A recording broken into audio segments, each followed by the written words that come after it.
find me at a low, 'cause where you go is where I go.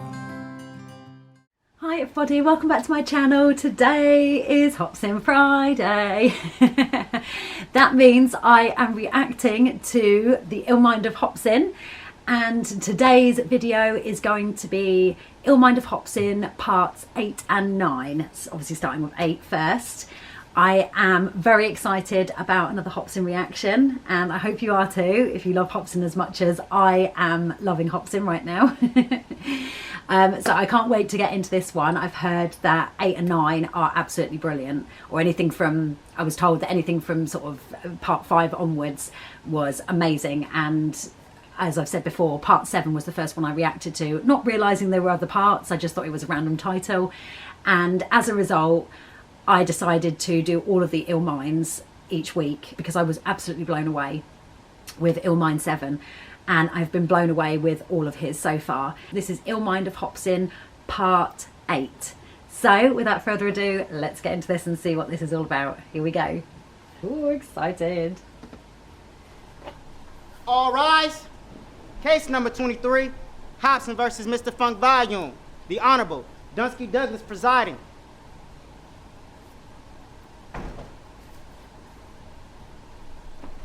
All right, everybody sit down. This is really getting on my nerves.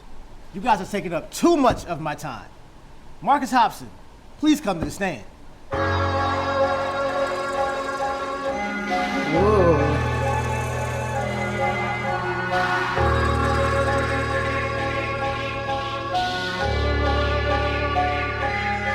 Nigga, what the fuck? What the fuck? Homie, I made you rich, paid your rent. Damn right. Biting the hand that was feeding you, this shit don't make any sense. Nigga, what the fuck? What the fuck? You know this is that real shit. How you gon' forget who built this? Huh? I'm the one who made the company all the millions. Now you got problems to deal with. Man, this is tough luck. See, a couple weeks ago we was buzzed, and that crew that was killing shit was us. Till you turned on me, homie, that's fucked up. I ain't keeping this shit on the hush hush. On my chest, I just carry too much stuff.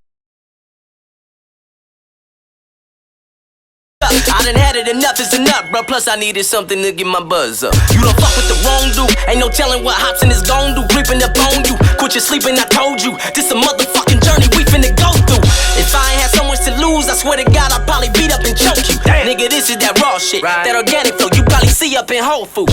Shiver me timbers, something's fishy about you, Mr. D. Ritter. When I told you that I wanted new management, why the fuck you throw a fit and seem bitter? Why you catch an attitude whenever I question you bad on my fucking percentages? I know why. You been bending it in your benefit. Your Honor, I'm innocent. This nigga crazy. I'm telling all of my people. You tell him. He taking all of my C-notes.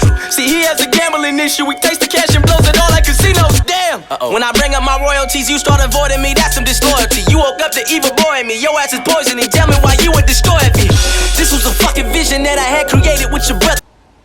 Oh my god. Okay, Hopsin has some serious beef with whoever this is he's referring to in this song.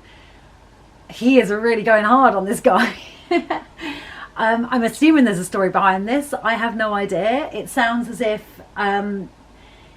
he had some hassle with a manager of his. That's what I'm getting from this. And his manager basically, for want of a better phrase, screwed him over. Wow, okay. I'm loving this vibe, this whole courtroom thing. That is just awesome, how he is kind of doing it in a courtroom setting, as if he's like testifying and giving his version of events. That is brilliant. That is so clever. Okay, whoa. He's got the whole court rocking out. Okay, let's just go back a little bit because I kind of caught him just about to go into another line. Here we go. Avoiding me, that's some disloyalty. You woke up to evil boy in me. Your ass is poisoning. Tell me why you would destroy me. This was a fucking vision that I had created with your brother, but you too infatuated with the money. You killed it and ran it straight into the gutter. Now I think, why'd I make DA and me the boss? You keep pissing a whole lot of people off. Our whole label came out with a weak result. You on that same bullshit Tamika brought. Nigga, I don't know what you thought. You think I can't see the blood on the walls? That ain't going down, nigga. I don't know what you thought. I can clearly see the blood on the wall. Got it going down. Ain't got time for your bullshit. Everybody knows you be on it. Ain't got time for your bullshit. Everybody knows you be on it. Ain't got time for your bullshit. Everybody knows you be on it. Ain't got time for your bullshit. Hold up, I got some more shit to say. Yeah, it's supposed to be fuck volume, isn't it? Thought it was music above all the business, but you just said fuck all you niggas. You tarnished the brand and you started the front volume fitness. Come on, I really think got us portraying something we really ain't. How we supposed to be ill when you on our website with a shake weight trying to be Billy Blanks? Nigga, thanks. Ain't nobody trying to lift weights. We just wanna hit up the studio when it's rap and do shows, but you don't understand the culture of hip hop. You a lame ass nigga, dame half the crew knows. New age Jerry Heller, a scary fella. I hate your fucking name, every letter. I'm very fed up. You acting like an ordinary heifer. I'ma take you to the mortuary dress up. We gave you our trust, then you had us cornered. You got us a shitty label deal with Warner. And if I confront you about it, you tell me I need counseling and I got a disorder. You send me on tour in this horror. Shitty hotels, no sleep, with no food to order. Meet and greets every single day is torture. How you expecting an A1 performer? Every time something's wrong, it's the same thing. Blah, blah, blah, blah, you just blame me. Damn. Then you tell Brooklyn and Jamie. Damn. Now they both thinking I'm crazy. Damn. I deal with this on the daily. Damn. My career mentally rapes me. Damn. I won't let this nigga break me. He praying dizzy writers go replace me. Shady. What are your fucking motives, Dame? Let's talk about it. You're our manager, our label owner, our accountant. That's kinda tricky. Something is fishy, that's risky. We just don't even know. We go with the flow while you rowing the boat. You keeping it simple-minded, cause you know when our only concern is just hoping we blow. So when all the money come in from our album and tours, you sit there and soak in the dough. When did we ever ask about the gross? When did we ever ask about the net? You would just hand us money from our shows, cause you knew we wasn't questioning the checks. Nigga, I trusted you with my life. You up your percentage, so I'm making less? Fuck you, bitch, you get no respect. This is why Hopper's coming for your neck. Bless. All you care about is making money, you don't care about a fucking soul though. You just fluctuate our dollars up and down at your convenience like a fucking pogo. You been screwing everybody on the label on the low and they don't even know though. So good luck, Jaren, Dizzy, Hopper, Swizz, I'm going solo. Nigga, I don't know what you thought. You think I can't see the blood on the walls? That ain't going down, nigga. I don't know what you thought. I can clearly see the blood on the wall. That ain't going down, nigga. Ain't got time for your bullshit. Everybody knows you be on it. Ain't got time for your bullshit. Everybody knows you be on it. Ain't got time for your bullshit. Everybody knows you be on it. Ain't got time for your bullshit. Everybody knows you be on it. Change is one of the most difficult things that we face, but change is inevitable. One reason we don't like change is we get comfortable where we are. We get used to our friends, our job, the place we live, and even if it's not perfect, we accept it because it's familiar.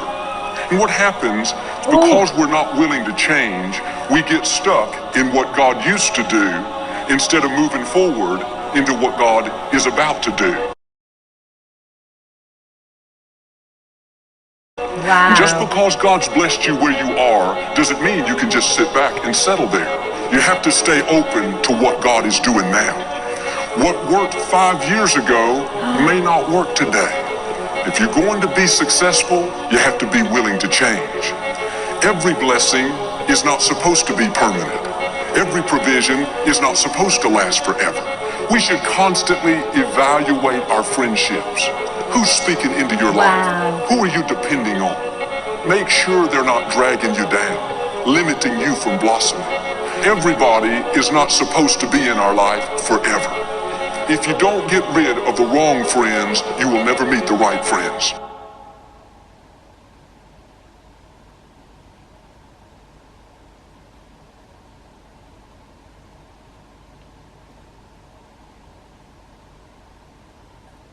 I don't actually even quite know what to say about that.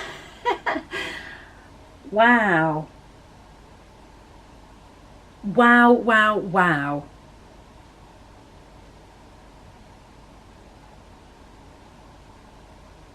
Wow. That was incredible. That was absolutely incredible. And that end, wow. I mean, okay, like I say, I do not know the story behind this. I'm assuming he's got some beef with an ex-manager who was claiming to do everything in his best interests. And the truth of the matter was he actually wasn't. He was taking his money, he was taking credit for making him what he was, and he wasn't giving him a fair deal.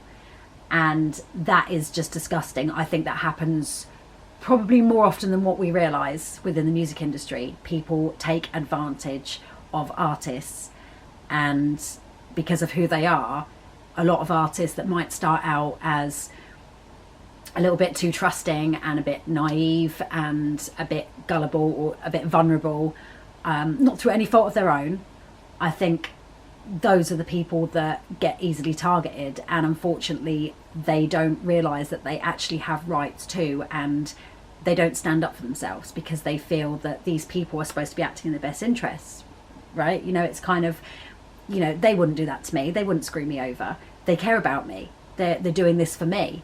And in actual fact, there are a lot of shady people out there who don't give a damn about anybody unless they can make the money. And even then, they don't really give a damn about the person. They just care about the money. That's all they're interested in, and being connected to that successful person. As long as the person is successful, then they will exploit that person. And if they're not successful, then that person's expendable. They move on. And that happens way too much in the music industry, I believe, like I say, more than what we probably even realise. I'm not saying that all managers and accountants and agents are like that. Obviously, there are so many of them that have been with an artist for a long time, and they're trusted, and they're loyal, and they're trustworthy. So I'm not saying that all of them are like that, but I think there are a lot more than what people know. This was incredible, the fact that, you know, how he called this guy out. And to do it in a courtroom setting, as I said, that was genius. That was so clever to actually set the video in that kind of setting. It just added to the impact of what he was saying, what he was putting across. So that in itself is incredible. But I'm going to have to go back and listen to that last bit again. I'm not too sure whereabouts it is. I'm going to have to find it. But that was incredible. Everything he was saying about the people that you have in your life, and basically what you attract to yourself, and you shouldn't get too comfortable. Just because something is comfortable, it doesn't always mean it's good for you. It doesn't mean it's good for the greater good. And that's the problem, is that could be for anything in life. People get too comfortable, so that when it comes to changing something that is actually not always great, or often is a really bad thing, people don't want to know. It frightens the heck out of them. It frightens the heck out of them, because they've just been in that for too long, for so long, that they just don't know how to change. The idea scares the hell out of them, of getting out of that and coming out of their comfort zone. So I'm just going to go back on that one, because I really just need to hear that again and take that in, because that he said all those things so perfectly. I was trying to take it all in, and there were some things that I know that I missed, because I was still recovering from like the previous sentence, and then he'd go into something else, and it's like, whoa, this is like overload on my brain. So I need to go back and listen. So I'm just going to try and find that, run that back. Wow. Change is one of the most difficult things that we face, but change is inevitable. One reason we don't like change is we get comfortable where we are. Change is one of the most difficult things that we face, but change is inevitable. It is. Everything is constantly changing, and you have to just go with the flow. You have to, you know, sometimes you just have to go with it and just roll with the punches, and just trust that the change is good. There is good in it. Wow. We get used to our friends, our job, the place we live, and even if it's not perfect, we accept it because it's familiar. Yeah, exactly. So true. We accept it because we don't know any different, because to change it frightens us. Wow. I mean, how many people have just that could apply for so many things, for anything in life. That, you know, society on a systemic level, and the whole thing around, dare I say it, the whole thing, without trying to turn this political or anything like that, but I don't think it is political. No, I think this is a human thing. This is a humanity thing. So it's not political at all.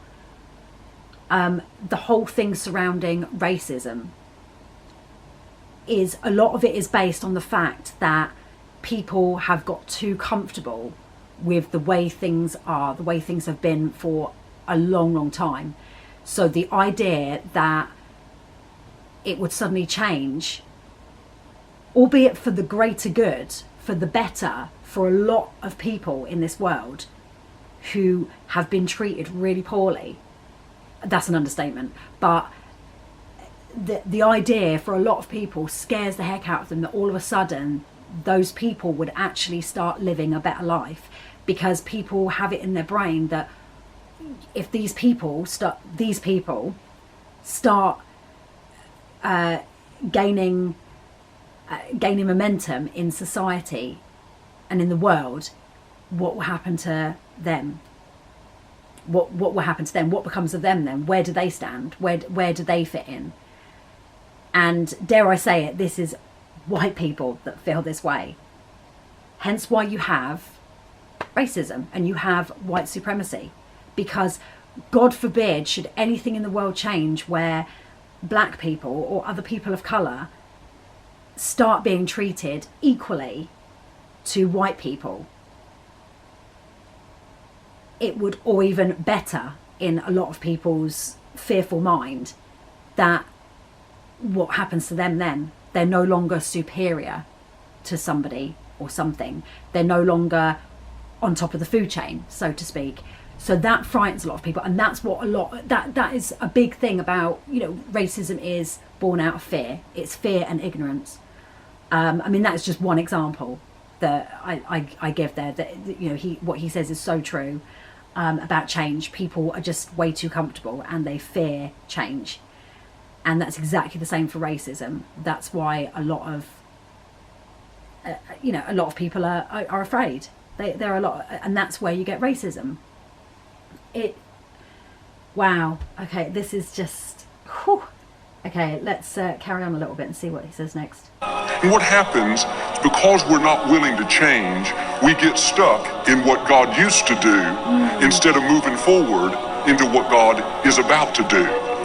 Yeah, you see, that's just it, and that kind of goes back to what I just said about it's almost like, you know, whether you call it God or whatever you want to call it, the higher source or the universal power, whatever you believe in, even if you don't believe in a God, you could apply that to the whole systemic thing, which is what I was just saying about that.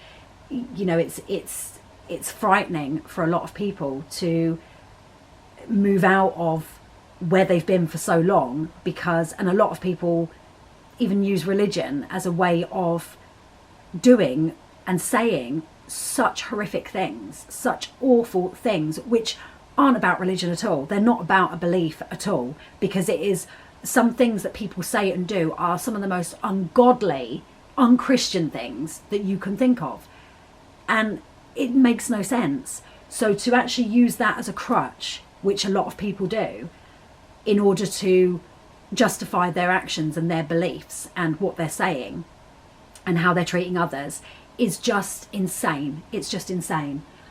So that is so true. And for a lot of people, that is, they lean on religion, or they use religion as a justification for racism, which is crazy. It's absolutely crazy, because it's such a contradiction.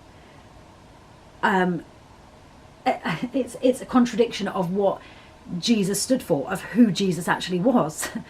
And this whole thing, you know, with Jesus being a white guy with fair skin and blonde hair and blue eyes, it's rubbish. It's rubbish, because that just, even it's in the Bible, even saying that he had hair of wool and feet of burnt bronze.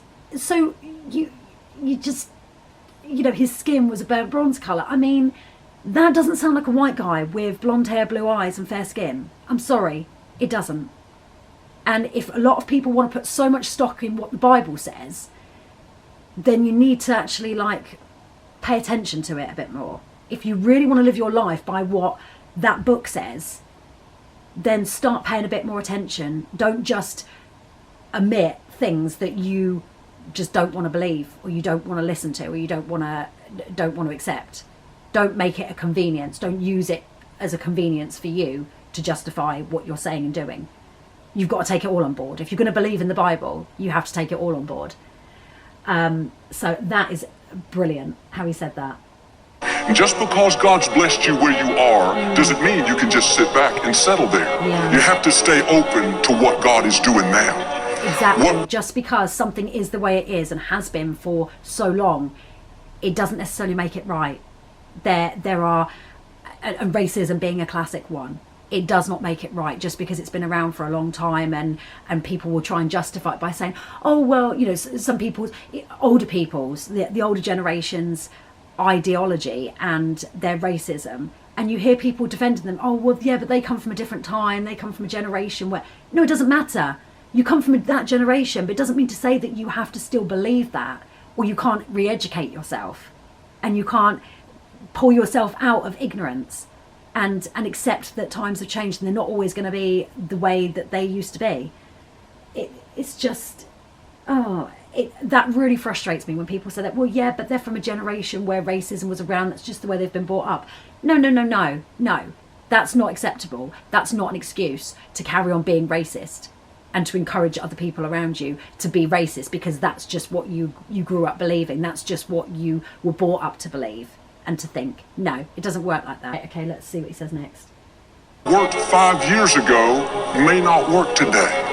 If you're going to be successful, you have to be willing to change. Every blessing is not supposed to be permanent. Every provision is not supposed to last forever. We should constantly evaluate our friendships. Who's speaking into your life? Who are you depending on? Make sure they're not dragging you down, limiting you from blossoming. Everybody is not supposed to be in our life forever. Yeah, exactly. You see, a lot of people surround themselves with others that are so negative and do and say really bad things, which in no way can be justified. Just because they've known them for years. Oh, I can't cut them out. Oh, I can't, you know, it's been too long. Oh, I've just kind of got used to them the way they are. No, if they're dragging you down, if they're putting so much negativity into your life and making you feel so drained and negative whenever you're with them, then you need to just cut them out. I'm sorry. I know it sounds harsh, but that is not good for anybody. That is not good for you. That's not good for them, because they feel that they can constantly get away with it. They will drag you down with them. And sometimes it's the realization, you know, a lot of the times you'll find it's the realization, people like that if they get cut out by so many people, they suddenly realize, okay, well, maybe it's not just that one person, maybe it is me then. And maybe that's the boot that they need up their backsides to actually change and do something about it, and be a better person. So that is so true.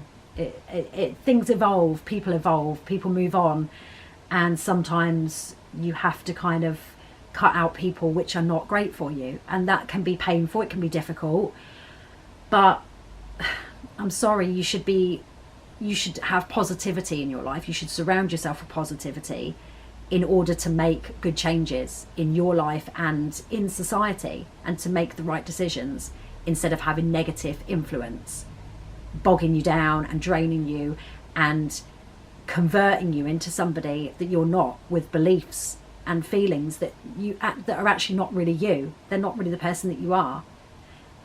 So that is brilliant, the way he said that. If you don't get rid of the wrong friends, you will never meet the right friends. Yeah, if you don't get rid of the wrong friends, you will never meet the right friends. And it's the same thing with situations in life.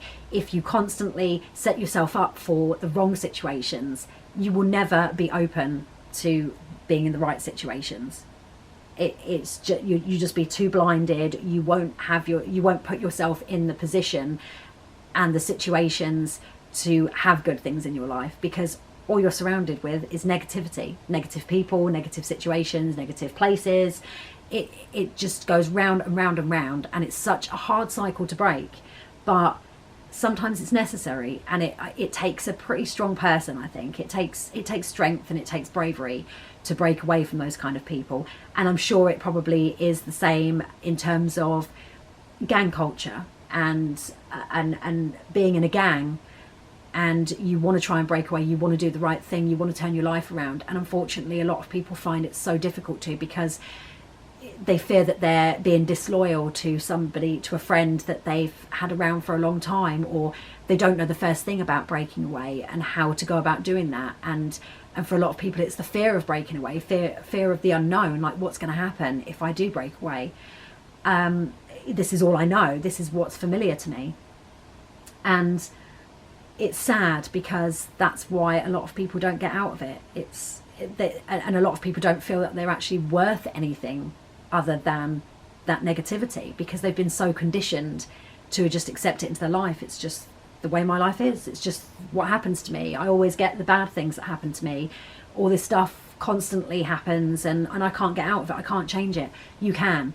If you surround yourself with the right people and you put yourself in the right situations, and you're not you're not willing to be fed and believe so easily in lies or things that don't seem right. If they don't sit right and you have a gut feeling that something's wrong, question it over and over and over again until you have all the information in front of you, and then make an educated choice about it.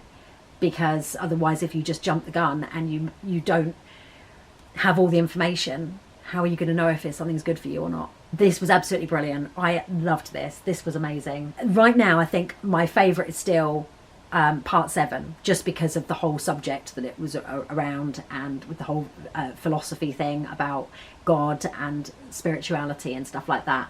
But this is very, very close. This was brilliant, and the way it was worded at the end was just incredible.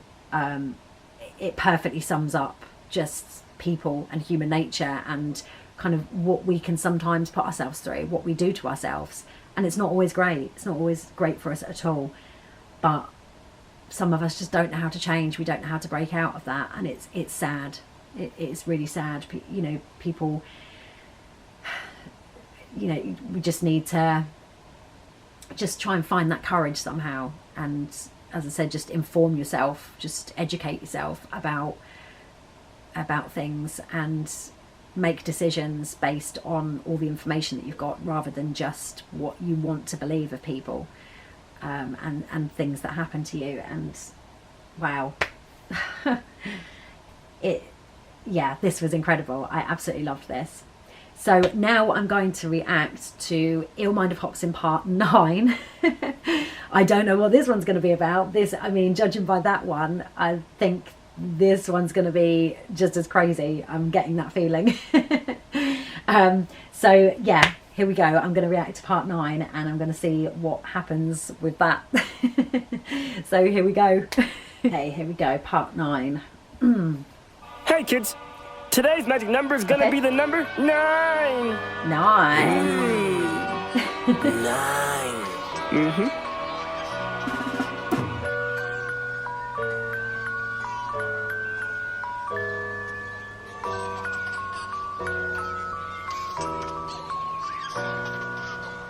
Our lives could have been so good, but mama had to fuck it all up. And now your daddy doesn't fuck with your mama. Hell no, no, daddy doesn't fuck with your mama. All together, come on. Our lives could have been so good, but mama had to fuck it all up. And that's why daddy doesn't fuck with my mama. Hell no, no, daddy doesn't fuck with my mama. Oh, hello, son. I really wish I knew you. I'm your father, you'll probably never be introduced to. You'll only see me on TV or maybe YouTube. But now I know your mama is probably dating some new dude. So how you liking Earth? Are you loving your existence? I wasn't at your birth, cause your mother made me miss it. I tried to get a visa, I applied and they denied it, cause your mama told the police that I beat her, she was lying. And now I'm banned for something bad that I ain't even do. There's a lot of land and water separating me and you. You are far away in Australia and I am in America, so I cannot be there to do all of the things a parent does. This is my attempt at me raising you from a distance. You have Hopson in your blood. Whoa. Whoa, okay. So this is really personal. Again, same as with other Hopsin stuff, I'm guessing that this is autobiographical, so it is actually a real thing about his life. And that he has a child and he's not with the mother anymore, and she's basically cut him out of the kid's life. And now she's moved away and she's living the other side of the world, and she won't let him be there for his kid. Wow, okay. Jeez, this is sad. Okay, right, let's carry on and see where this is going. Well, I think I know where it's going, but it's like an open letter to his son about why he's not there with him. Oh, how sad. I'll be there to do all of the things a parent does. This is my attempt at me raising you from a distance. You have Hopsin in your blood. You are special and you are gifted. The punishment your mother is giving me doesn't seem fair. Just know I love you, son, and I'm wishing that I could be there. Our lives could have been so good, but mama had to fuck it all up. It's sad. And now your daddy doesn't fuck with your mama. Hell no. Nope. Daddy doesn't fuck with your mama. Now sing it with me, son. Our lives could have been so good, but mama had to fuck it all up. Yeah, that's it. And that's why daddy doesn't fuck with my mama. That's why what? No, daddy doesn't fuck with my mama. I know you and your mama staying with her parents, Bill and Kirsten. You're partially black. I'm confident they're feeling nervous. They don't like colored people. In their eyes, you're still a burden. They assume you're gonna grow up shooting guns and stealing purses. Oh my God! He's calling out members of her family as being racist. Oh my God!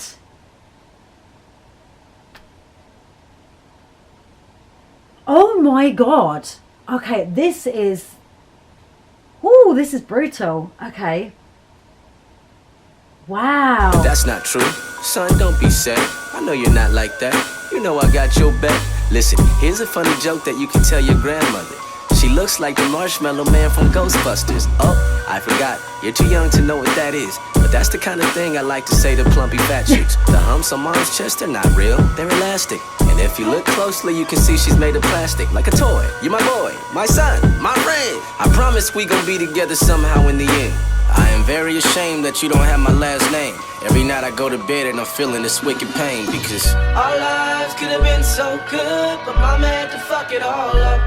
And now your daddy doesn't fuck with your mama. Hell no, no, daddy doesn't fuck with your mama. You know what time it is, son? Our lives could have been so good, but mama had to fuck it all up. That's right. And that's why daddy doesn't fuck with my mama. Daddy doesn't fuck with who? Daddy doesn't fuck with my mama.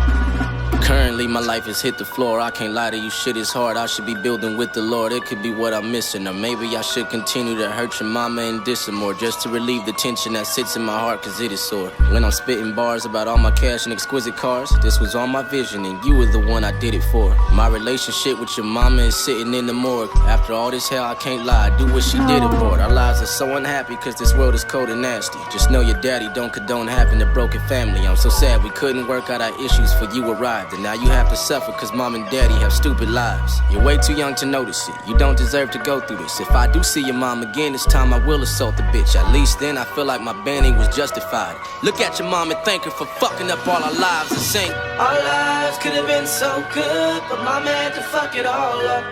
And now your daddy doesn't fuck with your mama. Hell no. Wow. He is going in hard with this. Wow.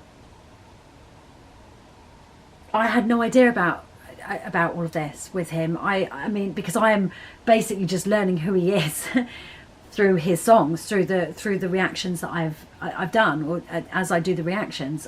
So I had no idea about any backstory. I haven't researched him. I just wanted to kind of get a perspective of him from his songs and what he's all about. So I didn't know that he had a kid, and the relationship that he had with the kid's mother ended very badly. That's an understatement. I'm taking from this that she accused him of beating her, and that's why she left. He's denying it, completely flat out denying it, saying it wasn't true. And as a result, she took the kid away from him and won't let him see the kid. I'm not going to take sides here. I'm not just going to automatically assume that she's telling the truth just because she's a woman. No, I'm not going to do that. I'm not going to assume he's telling the truth just because I'm listening to his music and I love him as an artist. Because I don't know. I don't have the full story. And I think it's very important that we try not to judge people based on just one side of a story. I think it's important to try and gather a lot more than that together and sort of not jump to conclusions just because of the things that you might hear or how things are put out there, how things are perceived. Not everything is what it seems. And this is really sad. If there is truth in what he's saying, if he is the one that's telling the truth, then that is really, really sad. And it happens so often where, dare I say it, women will use, and men as well, but in this kind of case where the woman is the one that has the kid or kids, unfortunately it is women that all too often use the kids as a weapon to get back at the man. And that is sick. I do not condone that at all. So many women will tell flat out lies to get one over on the man, to make them suffer, to justify why they've behaved so badly and why they're doing what they're doing and weaponizing the kid. And that is disgusting. On the other hand, if he is guilty of the things that his ex was accusing him of, that is pretty damn disgusting as well, if he was violent to her. And I would kind of support her if it was true that she got out of that relationship and she took the kid with her. However, at the same time, unless that kid is in obvious danger, and there is exceptional evidence to suggest that, I don't believe that a woman still has the right to weaponize the kids and say that the partner cannot see their child. That might be controversial to some people. Some people might disagree with me completely on that and say, well, if the partner's violent and they admit it, or that's found out to be exactly true, then she has every right to take the kid away, because why should a violent person have access to a kid, have custody of a kid, when the kid could be the next victim? Yes, that is true, but there are ways around that. There are ways of doing it so that you have supervised access, so that you have supervised visits with that child to ensure that that child is kept safe until such a time as you trust that person to be alone with that child. So unfortunately, a lot of the time, these women are actually exaggerating and even flat out lying to justify why they will keep the child away from the father. And that is awful. Wow. Okay, this is shocking. This is the first time I'm hearing about this, like I say, about this side of him and his life. Okay, let's carry on. No, daddy doesn't fuck with your mama. Where's my choir at? Our lives could have been so good, but mama had to fuck it all. Mama had to fuck it That's all why up. daddy doesn't fuck with my mama. Daddy doesn't fuck with your mama. Daddy doesn't fuck with my mama. Oh, son, I'm sorry I can't be there with you, but I'll be there soon. But daddy doesn't fuck with your mama. No, no, no, daddy doesn't fuck with your mama. Just know that Our lives could have been so good, but mama had to fuck it all up. And that's why daddy doesn't fuck with my mama. hell no. No, daddy doesn't fuck with my mama.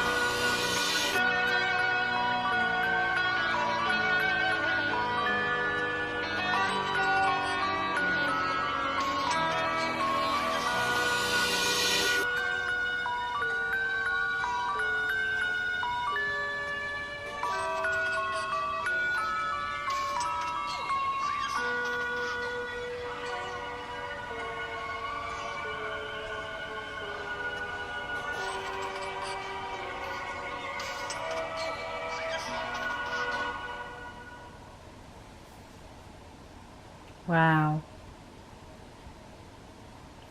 That is so sad if that is what's happened, and as a result of the mother of his child getting revenge on him because things ended badly. She is keeping him away from his child. That is just not acceptable. And it, as I said, it happens way too much. And unfortunately, women seem to more often than not have the upper hand when it comes to taking it to court and things like that. For some reason, men aren't believed, even the ones that are blatantly telling the truth in situations, and the woman is blatantly using the child as a weapon. For some reason, the woman is still given, the woman is still treated more favourably than the man. And if that means that that man loses out on the child's life, the child's upbringing, then that's what happens. I just think it's awful. That is so sad. If there is truth in what he is saying, that is indeed his version of events, is indeed the truth, then that is disgusting. That is so disgusting, so sad. And overall, I loved the whole video, the whole imagery of it, and the message behind the song, what he was saying. It was kind of an open letter to his son. I just find it so sad, and I kind of feel bad saying that I loved it, and it was really hard hitting and it was brilliant in the delivery, but because I feel guilty because obviously it's at the expense of him obviously in pain. But I did love this. I thought it was incredible. Part 8 was amazing, and this part 9 was insanely good. Just so heartfelt, so emotional, and I believed him. I believed what he was saying about how he felt about his son and how much he misses his son and he wishes he could be part of his life, and how sad he is that he's not, and that it basically kills him. It kills him to not be part of his son's life because his ex won't let him be. I really hope that he somehow manages to get to see his son and have access to his son at some point. I don't know whether this situation has changed since this song was released. This was released in November 2017, so I would hope that something has changed and that he is able to see his son. Actually, on the sidebar here, Hopson, there's a video here, Hopson talks about current relationship with his ex and son, and that was posted by somebody a year ago. So I don't know, maybe I might take a look at that because I've seen this and I've kind of heard a little bit of what's going on with that. I might actually pop that on a playlist to watch at some point and just sort of get the background on it and what's going on now, because that really hurts me. That hurts me for him and his son, that he's going through this and his son is without a father. Overall, I absolutely loved this. I loved both of these. Very hard hitting, very to the point, as it seems to be Hopson is. He doesn't mess around. Yeah, I absolutely loved it. And so I have now gone through all the ill minds of Hopson. As I said in my last video, I will be reacting to more Hopson. I think I'm going to make it a bit of a thing for Hopson Friday pretty much every week. If I can, I'm going to try and get a Hopson video out every Friday. Or most Fridays at the very least, but and do it as a Hopson Friday thing because I love him. I think he's absolutely brilliant. I think he's incredible with his words, with his lyrics, his thought process. I absolutely love his ideas and his theories about things, his philosophy, and I'm just so curious to see where he goes with stuff, and or his. I'm just curious to see his other music.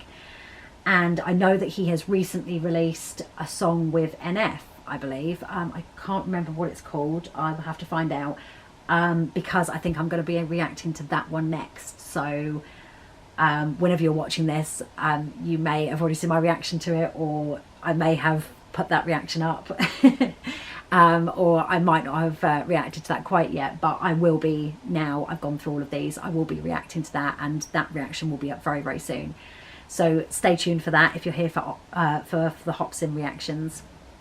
But yeah, I loved this. I thought it was absolutely brilliant. I can see why people say that from parts 5 and 6 it gets better, like he gets better, because these were, yeah, 7, 8, 9 are my favourites so far. I think they're just awesome. I loved the other ones, don't get me wrong, but 7, 8, 9, I think because of just the conversation and just the subject matter behind them all, yeah, they're my favourites. And as I said, I'm going to try my best to get one uploaded every week for Hopson Friday, or most weeks, as often as I can, along with all the other reactions that I've still got to do on my list. I'm trying to work through them as quick as I can, but yeah, it's not easy because as soon as I get through a few, I get other suggestions thrown at me. But I love it. I love the fact that people are suggesting things to react to, and I will get to all of those, I promise. So thank you for your patience. I know some of you might have asked for things a while back and I still haven't put them up, but I promise I will get around to everything that's on my list. So yeah, just please stay tuned for that. Don't forget to give this video a thumbs up if you enjoyed this, and subscribe for more reaction videos. And I will see you in the next one. Thanks for watching. Bye guys. Riding on the dizzying high.